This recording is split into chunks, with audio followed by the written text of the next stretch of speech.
Pemerintah resmi melarang media sosial sebagai e-commerce atau social commerce untuk bertransaksi jual beli di dalam platform. Menteri Perdagangan Zulkifli Hasan dalam waktu dekat akan menekan revisi Permendak nomor 50 tahun 2020 yang di dalamnya akan melarang platform social commerce untuk memfasilitasi transaksi perdagangan. Zulhas mengatakan social commerce hanya boleh memfasilitasi promosi barang dan jasa, tidak boleh transaksi langsung. Sosial media dan social commerce harus dipisah yang bertujuan untuk mencegah data pribadi dari kepentingan bisnis. Ya, yang pertama nanti isinya social commerce itu hanya boleh memfasilitasi promosi barang atau jasa. Promosi barang jasa.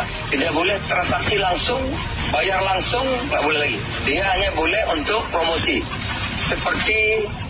Seperti TV ya, TV kan iklan boleh kan, tapi TV kan jualan, nggak bisa terima uang kan, nggak bisa. Jadi dia semacam platform digital gitu. Jadi tugasnya mempromosikan. Yang kedua, tidak ada sosial media dan ini nggak ada kaitannya. Jadi dia harus dipisah sehingga tidak algoritmanya itu ya tidak semua dikuasai. Dan ini mencegah penggunaan data pribadi untuk kepentingan bisnis. Hasil ini didapat selepas rapat terbatas Presiden Jokowi bersama menteri terkait yang membahas kebijakan perniagaan elektronik di Istana Kepresidenan Senin 25 September 2023. Sebelumnya, ketika meninjau penanganan Inpres Jalan Daerah di Penajam Pasir Utara pada 23 September lalu, Presiden mengatakan bahwa dampak yang dirasakan oleh pedagang UMKM mulai terasa dan bahkan di beberapa pasar kondisinya anjlok menurun.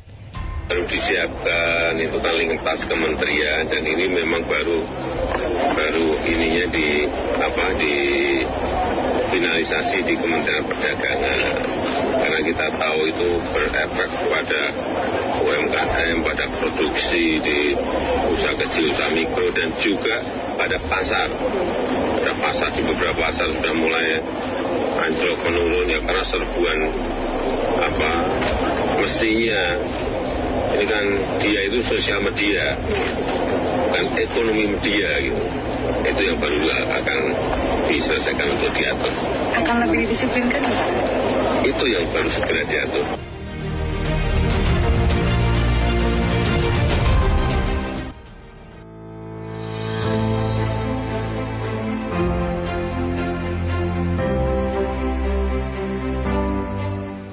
Menanggapi pernyataan Zulkifli Hasan, Eksekutif Director Asosiasi E-Commerce Indonesia IDEA, Arsy Adini menyatakan bahwa IDEA masih menunggu keputusan resmi yang akan diberikan ke industri untuk dapat dikaji ulang. Pihaknya juga bersurat kepada Kementerian Perdagangan untuk uji publik agar regulasi yang dikeluarkan inklusif dan berkelanjutan. Jadi memang kita masih menunggu draft revisi secara resminya yang memang belum diberikan kepada industri maupun kepada IDEA ya Mas. Jadi sifatnya kita masih menunggu draft resminya supaya kita bisa mengkaji ulang per pasal dan memberikan feedback. Untuk sementara memang kita sudah mengirimkan surat juga untuk kemarin diajak uji publik dan lainnya kepada Menteri Perdagangan supaya memang regulasi nanti yang dibuat memang yang inklusif dan berkelanjutan. Arsy menambahkan bahwa e-commerce dan platform lainnya kini berbasis pada user-generated content sehingga akses ke pasar digital dibuka seluas-luasnya sebesar-besarnya. Dari target konsumen pun dibantu dengan beragam strategi marketing. Kita pahami bahwa e-commerce dan semua platform sekarang ini Mas rata-rata itu kan UGC ya, user generated content. Jadi marketplace itu mereka nih seller sendiri yang mengupload gitu. Dibuka sebesar-besarnya kesempatan untuk akses pasar. Jadi semua UMKM itu dapat mendapat kesempatan nih untuk mempromosikan produknya ke pasar luas, intinya seperti itu ya. Jadi tidak ada batasannya, sebanyak-banyaknya dan e-commerce itu memberikan kemudahan ya dari sisi fitur promosi maupun dari sisi targeted konsumen gitu kita bisa bilang, karena pada saat kita tuh dibantu dengan beberapa fitur promosi apps gitu. Misalnya saya memilih menggunakan digital marketing, kita bisa memilih siapa konsumen kita, misalnya untuk target wanita, skincare dan lainnya itu bisa. Jadi e-commerce ini sangat membantu ya untuk apalagi kemarin pada saat COVID pandemi gitu, kita ada gerakan Bangga Buatan Indonesia dengan hampir 10 platform besar itu untuk mempermudah onboarding ataupun proses masuk ke e-commerce. Nah, di situ sampai sekarang kita sudah ada 22 juta UMKM baru dari launching tanggal 14 Mei 2020. Jadi bisa dibilang memang UMKM itu sangat terbantu dengan platform digital untuk bangkit di masa pandemi. Nah, sekarang kita udah nggak bicara pandemi, udah endemi. Apa nih yang buat mereka sustain dan bertahan? Itu pasti kan harus ada peningkatan kualitas dari sisi produk UMKM-nya. Ini juga terkait untuk daya beli, daya saing dengan produk impor ya Mas, gitu, karena ini kan jadi isu juga. Kenapa banyak produk impor dan lainnya. Sebenarnya kalau memang kita bisa memberikan kualitas barang yang bersaing, harga yang bersaing, dan bisa memenuhi kebutuhan konsumen, saya yakin konsumennya juga akan lebih memilih produk lokal gitu. Jadi di sini kita selain memang mendorong dengan program-program, kita memberikan pelatihan dan juga jangan lupa yang terpenting adalah dari sisi izin. Jadi legalitas itu sangat penting untuk keberlangsungan ekspansi bisnis UMKM. Jadi PR-nya banyak Mas, tapi PR bersamanya bukan cuma satu pihak. Kita juga banyak kerja bareng dengan pemerintah, industri dan juga pelaku usaha supaya jualan produk lokal dan dalam negerinya. Terkait dengan isu toko-toko offline yang tutup, Arsy menjelaskan bahwa platform e-commerce justru dapat mempromosikan UMKM dan produk dalam negeri. Salah satunya dengan laman khusus seperti Bangga Produk Lokal, dan tiap tahunnya di bulan Desember rutin diadakan Hari Belanja Online Nasional Harbolnas, dan di 2023 ini akan dilaksanakan selama 3 hari dengan 2 hari diantaranya khusus untuk produk lokal. Kalau misalnya ada isu tutup dan lainnya, toko offline gitu ya Mas, memang bukan hanya di satu tempat aja. Sekarang kan bisnis semua lagi menurun ya. Jadi gimana nih kita berkreasi, kita berkreativitas gitu. Dan justru platform e-commerce ini banyak memberikan promosi-promosi untuk UMKM gitu. Di dalam page-nya platform e-commerce pun ada button khusus Bangga Lokal, Bangga Buatan Indonesia. Jadi itu page khusus untuk lokal gitu. Kita juga bersama-sama di bulan Desember itu akan menyelenggarakan Harbolnas. Jadi kita biasanya 1 hari, kita sekarang nanti 2023 kita bikin 3 hari. Jadi 2 harinya khusus produk lokal gitu. Angka terakhir aja kita mencapai 22,7 T selama 2 hari. Itu 60%-nya didominasi produk lokal gitu. Jadi memang harus ada trigger nih Mas, program-program supaya pelaku usahanya terbantu, dapat subsidi promo, demand transaksinya tinggi secara konkret ya. Apapun nanti peraturannya, diharapkan bisa melindungi konsumen juga untuk menjaga pertumbuhan industri ekonomi digitalnya.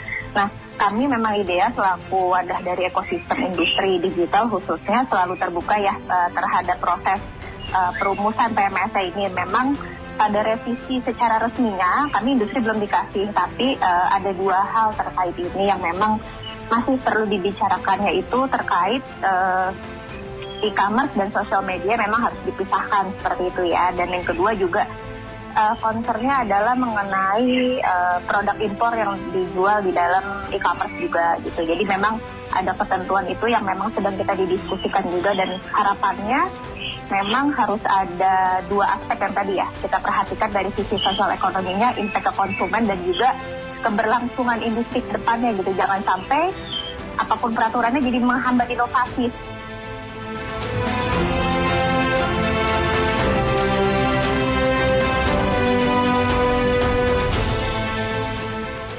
Direktur Bisnis dan Marketing Smesco Indonesia, Wintor Rahmada, mengatakan revisi Permendak nomor 50 tahun 2020 merupakan solusi untuk memproteksi UKM lokal. Hal ini mengingat pasca pandemi produk lokal mengalami naik daun. Bahkan, produk skincare 5 besar diantaranya merupakan produk lokal. Namun di periode Januari hingga Mei 2023 ini dikuasai oleh produk asing.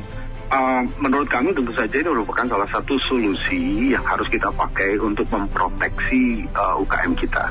Jangan dilupakan bahwa UKM kita itu terkena dampak yang paling keras ketika pandemi. Dan setelah pandemi atau pada saat pandemi itu produk lokal kita itu sedang naik daun, Mas Arma. Coba lihat saja misalnya skincare lokal, clothing lokal, sepatu lokal, bahkan sampai dengan artis lokal, itu semuanya sedang naik daun, gitu. Nah, ketika sedang naik daun ini terutama, let's say kita lihat produk skincare yang kita punya gitu, yang sedang betul-betul naik daun, kemudian muncul TikTok Shop tahun 2021.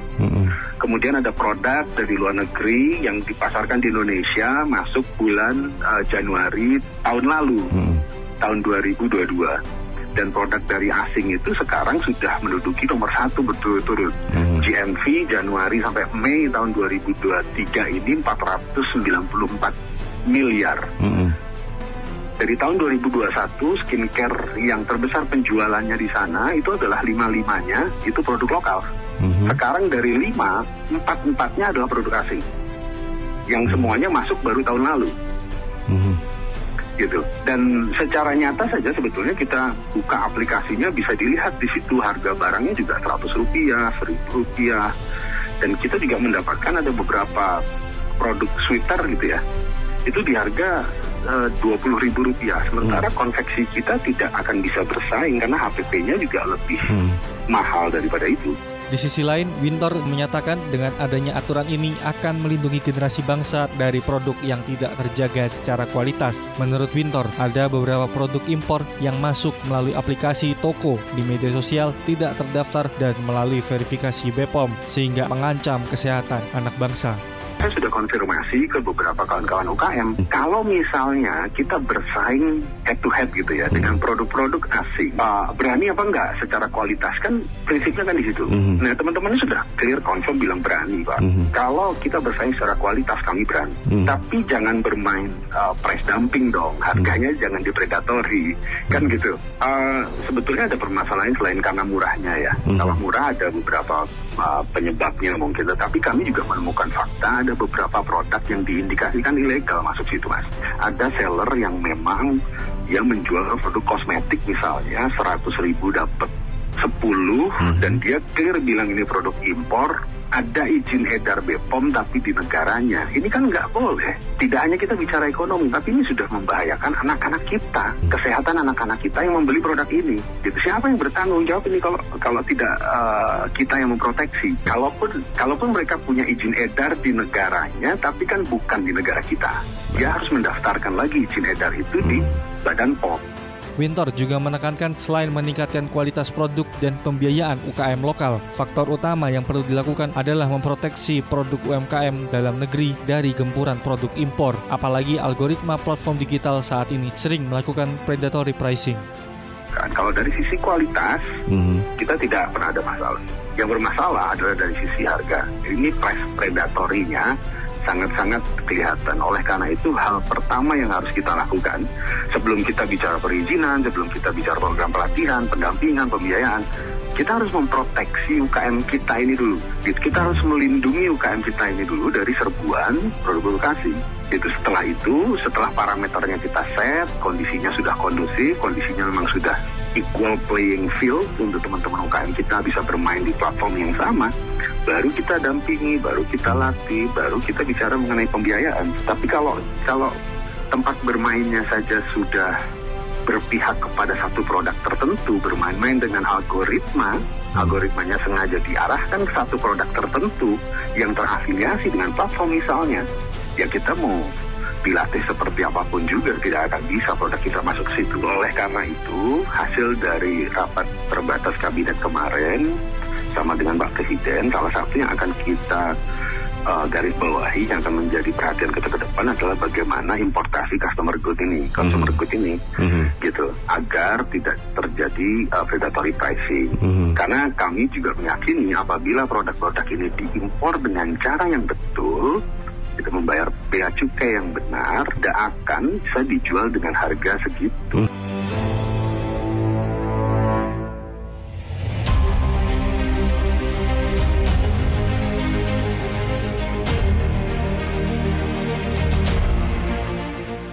Peneliti Institute for Development of Economics and Finance (INDEF) Nailul Huda mengatakan bahwa INDEF mendorong agar social commerce dimasukkan dalam revisi Permendak sebagai penyedia layanan perdagangan online seperti layaknya e-commerce. Kalau kita lihat kan sebenarnya kan udah ada aturan ya.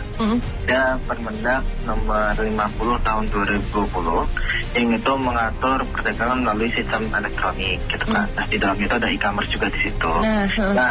Nah, kita sebenarnya mendorong itu bahwa ya social commerce dimasukin saja ke peraturan tersebut tanpa membuat peraturan yang baru lagi, karena pada dasarnya mereka juga melakukan hal yang serupa dengan e-commerce, yaitu mereka menyediakan lapak untuk jual beli barang secara online gitu kan, baik itu social commerce maupun di e-commerce. Nah, memang social commerce ini kan cukup berbeda ya Mbak ya. Kalau kita lihat memang dia bentuknya kan sosial media gitu kan, tempat interaksi antar individu yang interaksinya kan juga bisa apa aja gitu kan. Tapi memang dalam beberapa tahun terakhir ini memang interaksinya seringkali itu jual beli. Makanya dalam beberapa platform itu disediakan untuk channel khusus gitu kan.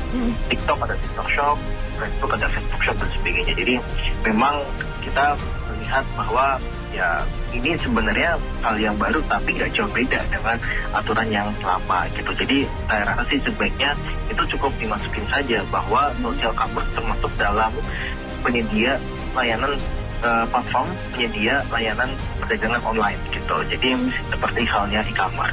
Huda menambahkan bahwa kue ekonomi Indonesia sangatlah besar, khususnya di online marketplace hingga mencapai 400-an triliun rupiah. Hal ini di satu sisi mendatangkan manfaat bagi konsumen dan juga menguntungkan UMKM apabila produknya berasal dari dalam negeri. Namun kenyataannya, pelaku UMKM tidak punya tempat yang cukup, sehingga dengan disahkannya revisi Permendak tersebut diharapkan tidak hanya menguntungkan segelintir pihak. Kalau kita lihat kan kue ekonomi itu kan besar gitu ya. Nah, kue ekonomi di Indonesia itu kan sangat besar sekali, itu sampai triliunan, ratusan triliun, bahkan di online market aja itu sampai ratusan triliun, 400 triliun dari datanya BI gitu ya. Nah, ini memang di satu sisi itu bisa mendatangkan manfaat gitu kan, bagi ya konsumen, terus bagi UMKM juga apabila memang itu tampak ada di e-commerce, di social commerce itu banyak produk-produk dalam negeri. Nah, tapi kenyataannya adalah saat ini pelaku-pelaku UMKM kita tidak mempunyai tempat ataupun mempunyai space yang cukup di dalam e-commerce maupun social commerce. Jadi memang kita harus melihat secara komprehensif bahwa kue ekonomi ini jangan hanya dinikmati oleh segelintir kalangan saja seperti konsumen dan sebagainya, tapi bagi pelaku usaha itu bisa memanfaatkan juga. Nah, ini kita perlu dukungan sebenarnya dari pemerintah dalam hal pembuatan regulasi yang bisa membatasi produk-produk impor yang ada di social commerce maupun di e-commerce. Gitu. Makanya kita dorong revisi social commerce juga ada dalam hal untuk pembatasan produk impor seperti halnya di e-commerce. Huda menambahkan, e-commerce harus menyediakan space khusus atau perlakuan khusus untuk produk UMKM seperti yang dicontohkan dari Permendak nomor 23 tahun 2021 yang mengatur retail modern offline memberi ruang minimal 30% untuk UMKM atau produk dalam negeri yang menurut Huda hal ini yang belum ada di dalam e-commerce. Nah, kita tinggal saja meminta bahwa ya e-commerce itu harus menyediakan space khusus untuk produk UMKM ataupun memberikan perlakuan khusus untuk produk UMKM maupun dengan produk impor gitu. Makanya kalau kita lihat di Permendak retail offline ya, retail modern offline, itu ada peraturan mengenai bahwa 30% dari space yang ada di retail offline modern ya, seperti hypermarket dan sebagainya, itu mereka harus menyediakan space khusus sebesar minimal itu 30%, Mbak. Nah, di e-commerce, di social commerce itu nggak ada gitu loh.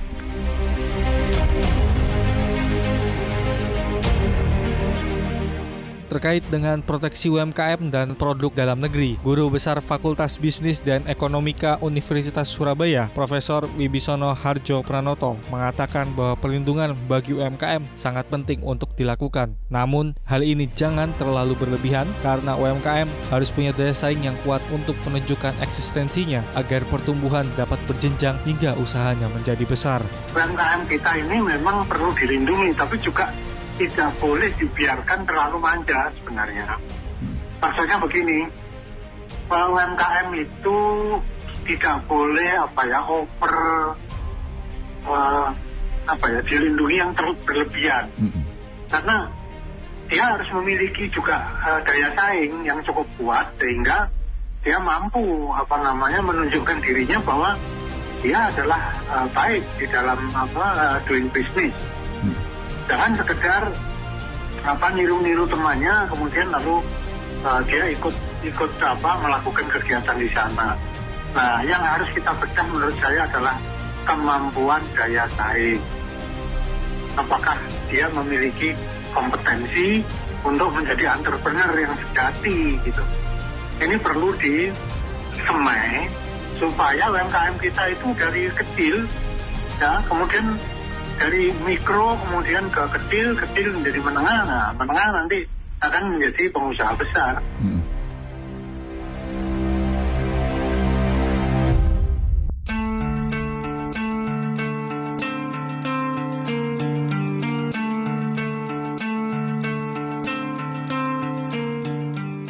Pemerhati ilmu komunikasi, media marketing, dan behavioral science Kris Murwanto mengatakan bahwa sepinya pasar Tanah Abang tidak bisa dilepaskan dari perubahan perilaku para pembeli, utamanya ketika pandemi COVID-19 melanda.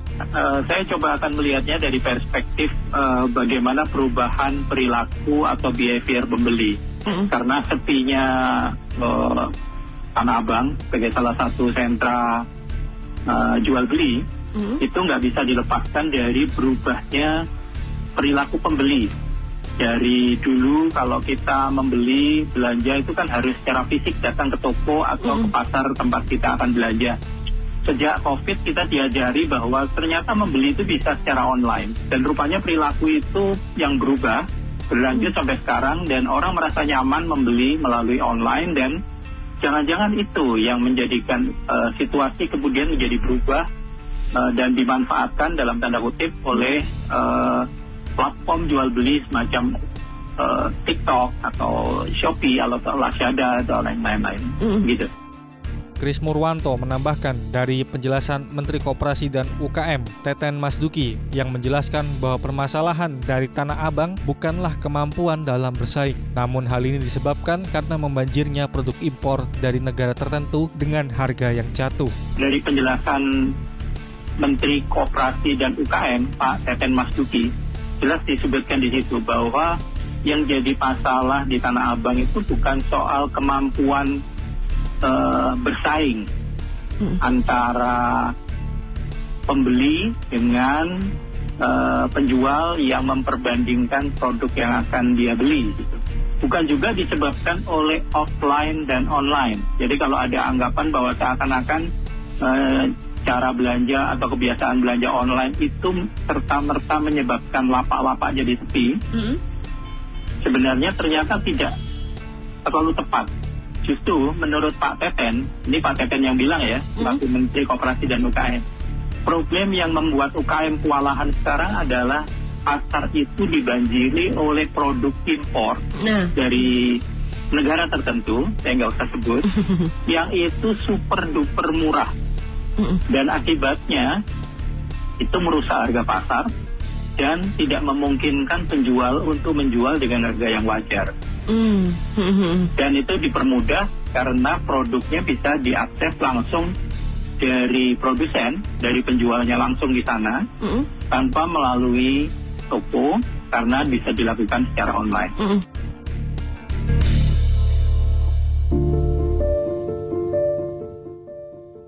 Perkembangan media sosial dan e-commerce merubah model bisnis siapapun termasuk UMKM. Biaya operasional dapat menjadi murah karena tidak perlu ada toko fisik dengan biaya yang bisa sangat mahal. Demikian dikatakan peneliti ahli media di Pusat Riset Masyarakat dan Budaya Badan Riset dan Inovasi Nasional BRIN, Dr. Iqbal Maulana. Sebenarnya gini, perkembangan media sosial ataupun sebenarnya e-commerce platform itu sebenarnya mengubah landscape bisnis bagi siapapun, termasuk bagi UMKM. Nah, biaya operasional dari bisnis UMKM melalui e-commerce itu sekarang menjadi murah karena orang tidak butuh lagi toko fisik segala macam atau menyewa tempat-tempat di mall yang sangat mahal atau di Tanah Abang yang sangat mahal. Nah, sebenarnya platform e-commerce ini sudah menguntungkan banyak UMKM. Tetapi yang menjadi masalah perubahan ini, UMKM yang berbiaya mahal, seperti harus membayar sewa di Tanah Abang, ataupun di mall-mall yang mahal, itu kesulitan bersaing karena biaya operasional mereka, biaya sewa mereka dan segala macam, itu sangat mahal. Nah, ini yang sekarang ini banyak diliput oleh berita, dari mereka yang biaya operasionalnya akan kesulitan untuk bersaing dengan para UMKM yang langsung melalui e-commerce nih, karena ya biaya operasional mereka murah. Iqbal menambahkan dengan fenomena e-commerce justru memberi keuntungan kepada UMKM di luar Jakarta yang berani ambil kesempatan dengan target pasar yang luas dan bisa memberi kontribusi kepada negara melalui pajak. Namun, yang jadi permasalahan adalah ketika platform yang mengambil keuntungan di Indonesia tanpa membayar pajak dan tidak berkontribusi kepada negara. Ada platform-platform yang bisa mengambil keuntungan dari Indonesia tanpa mereka misalnya membayar pajak atau berkontribusi lah ke Indonesia.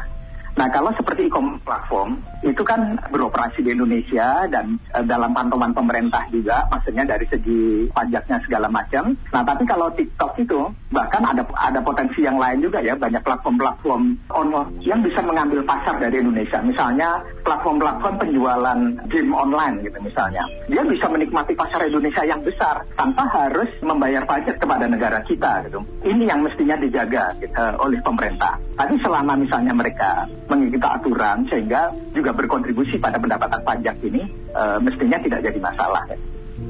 Pedagang seperti yang berada di Tanah Abang didorong agar lebih fokus dalam pembelian secara grosir atau partai besar. BRIN juga melakukan penelitian terkait dengan fenomena e-commerce dan menyimpulkan untuk membangun interaksi yang intim antar pedagang dengan konsumen tidak hanya dilakukan dengan membuka lapak online di platform, namun juga harus membangun kedekatan antara penjual dan pembeli melalui media sosial. Ya, jadi kebetulan tim kami sudah melakukan penelitian di beberapa UMKM. Jadi mereka untuk komunikasinya, untuk mendekatkan diri. Karena kalau di Shopee atau di Tokopedia, mereka kan hanya bisa menjual gitu ya. Tidak ada interaksi yang intens sekali. Tidak ada interaksi yang sangat intim atau sangat dekat. Gitu. Jadi mereka melakukan itu dengan kombinasi Facebook dan Instagram dengan Topet. Jadi untuk komunikasinya segala macam. Misalnya kita akan mengeluarkan produk baru. Kemudian mereka juga menggunakan model foto-foto ini segala macam gitu ya. Nah kemudian mereka juga untuk pelanggan-pelanggan yang sudah tahu ataupun penjual lain yang kulakan di mereka, itu mereka berinteraksinya lebih banyak lewat sosial media. Tapi ini sesudah mereka berhasil membangun kedekatan sama sekali. Nah banyak UMKM kita yang misalnya di Tanah Abang atau di mall yang panik, sehingga mereka dengan membuka akun di Topet atau Shopee berharap dengan cepat-cepat pelanggan itu datang. Nah, padahal tantangannya itu juga begitu buka di Topet atau di Shopee, konsumen itu tidak melihat tokonya, tidak melihat orangnya gitu, tidak.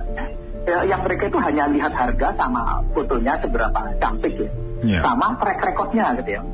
Sama track recordnya kan ada bintangnya ya, sama transaksi sebelumnya. Itu yang jadi panduan buat konsumen. Jadi tetap harus dibangun pelan-pelan dulu dan perlu dikombinasikan dengan medsos lainnya seperti Facebook sama Instagram untuk promosi, untuk membangun kepercayaan.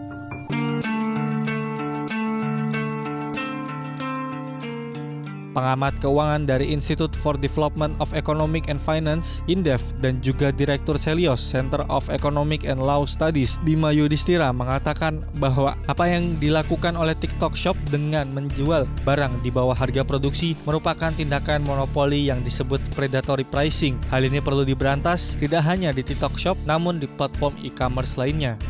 Jadi TikTok itu satu, dia memang menjadi masalah adalah merusak pasar. Karena jelas bahwa menjual barang di bawah harga produksi itu sudah masuk dalam tindakan monopoli yang kita sebut sebagai predatory pricing. Hajar aja 90% kasih diskon nggak masuk akal kok. Jadi dari 500.000 bisa jadi cuma 30.000 tuh harga barang. Saya udah cek sendiri dan ini udah protes cukup lama gitu, bahwa ini nggak sehat. Tapi tidak menutup kemungkinan platform-platform e-commerce lainnya memang harus diatur juga. Jadi jangan sampai ada inisiasi seperti, wah ini kan persaingan aja nih, TikTok Shop ini dilarang, direcokin gitu ya. Sampai ada muncul revisi peraturan Menteri Perdagangan. Sementara platform-platform e-commerce lainnya pun melakukan predatory pricing yang sama. Nah itu nggak bisa. Di sini absennya KPPU, Komisi Pengawas Persaingan Usaha. Kemudian yang kedua itu adalah soal impornya kan. Jadi sebenarnya yang masalah ini adalah e-commerce, social commerce itu dijadikan jalur untuk penetrasi barang-barang impor. Dan itu nggak bisa disanggah sih. Data menunjukkan lebih dari 80% ya. Dulu pada waktu awal-awal e-commerce 90%. Barang-barang yang beredar di platform e-commerce itu adalah barang-barang impor. Kehadiran social commerce memperparah itu. Jadi yang harus diatur adalah masalah importasinya. Nah impor ini nggak pernah selesai karena nggak nyambung nih data. Data dari Kementerian Perdagangan, data dari platform, dan data bea cukai. Sebenarnya gampang kok. Kalau ada barang substitusi lokal, kuantitas substitusi lokalnya itu produksinya bisa memenuhi permintaan.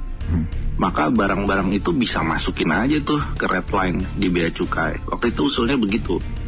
Jadi kan orang akhirnya males ya beli barang impor kalau nunggu sampai 2 bulan. Yeah.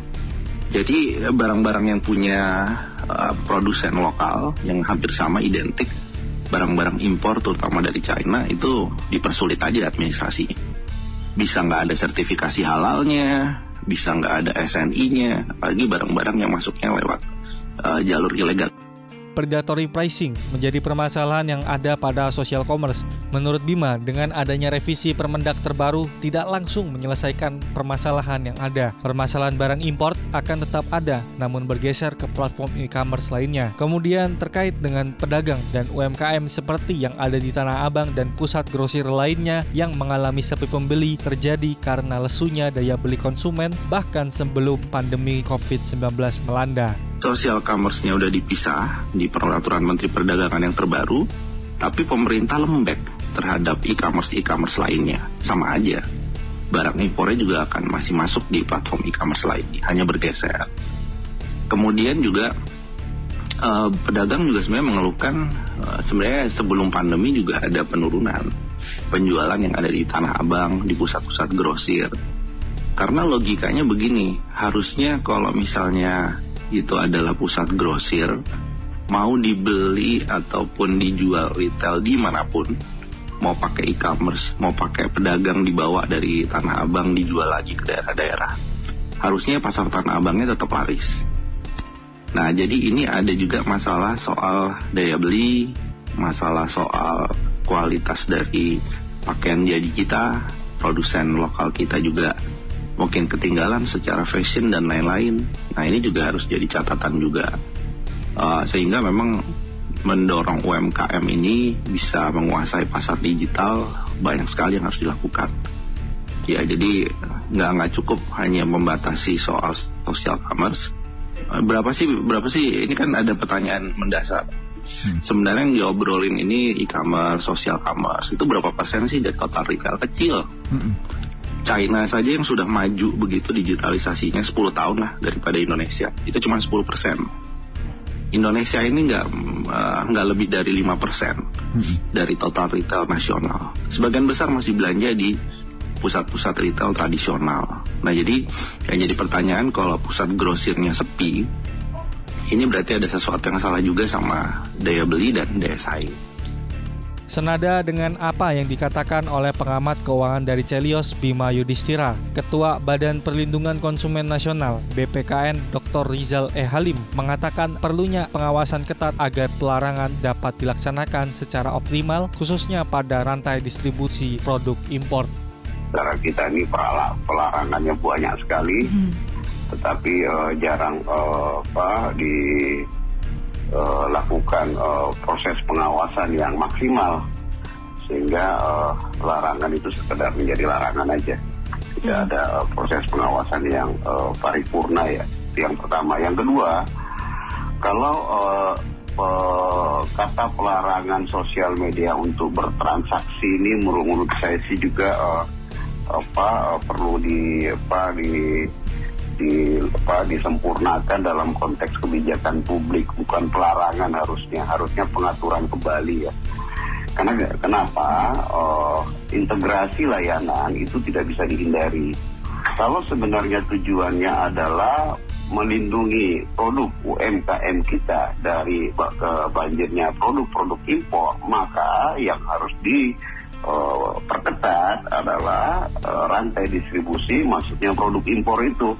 Rizal berpesan agar regulasi dapat beradaptasi dan bijak dengan adanya perkembangan digitalisasi, termasuk faktor perlindungan masyarakat, baik sebagai konsumen maupun sebagai pelaku UMKM dan profesi-profesi baru yang akan bermunculan nantinya, termasuk dengan perlindungan produk.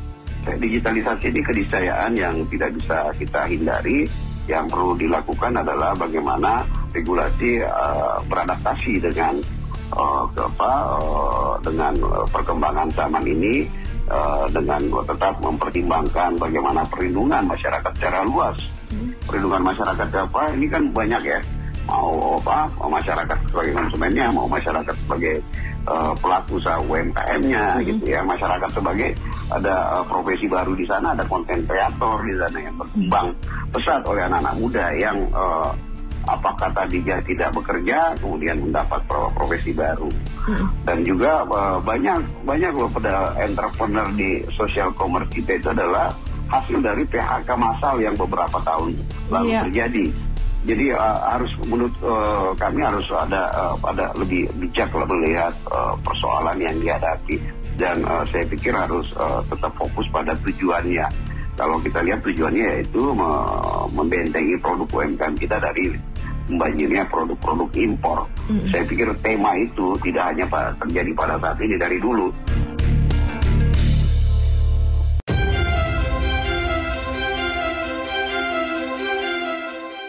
Terkini, Kementerian Perdagangan telah merilis Peraturan Menteri Perdagangan Permendak Nomor 31 Tahun 2023 tentang perizinan berusaha, periklanan, pembinaan, dan pengawasan pelaku usaha dalam perdagangan melalui sistem elektronik. Ini merupakan penyempurnaan dari Permendak Nomor 50 Tahun 2020. Dalam Permendak tersebut terdapat 7 poin yang salah satu poinnya menekankan bahwa social commerce hanya untuk memfasilitasi promosi barang atau jasa dan dilarang menyediakan transaksi pembayaran.